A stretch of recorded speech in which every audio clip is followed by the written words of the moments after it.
आहे आणि आम्हाला 1-2 महिन्या अगोदरपासूनच वरिष्ठांनी ग्रीन सिग्नल दिलेला आहे आणि बहुजन बरोबर आघाडी करणं हे आमच्यासाठी नवीन नाही आहे.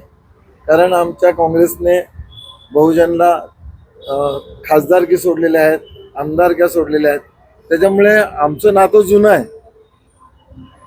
त्यांनी काय ठेवायचं आम्ही काय ठेवायचं हा संबंध आमच्यासाठी नवीन नाही आहे.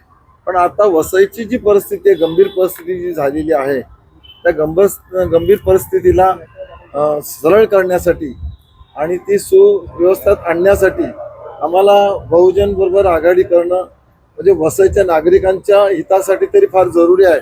आणि त्याच्याकरता आम्ही आज सन्माननीय आप्पाला भेटून आम्ही आमची सगळं काय आहे ती चर्चा झालेली आहे.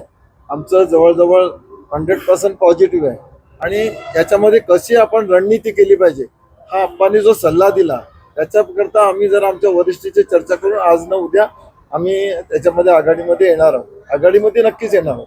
फक्त ते चर्चेचं संबंध आपल्या वरिष्ठांपर्यंत पोहोचलं पाहिजे. जी काय रणनीती करायची आहे त्या आप्पांच्या तर्फे आम्हाला सुचवलं.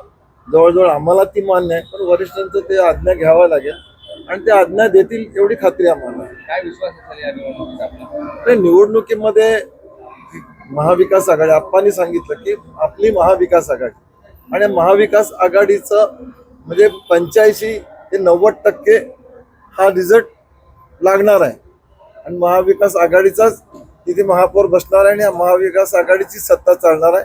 त्याच्याबद्दल काय आता प्रश्न उरलेला नाही आहे.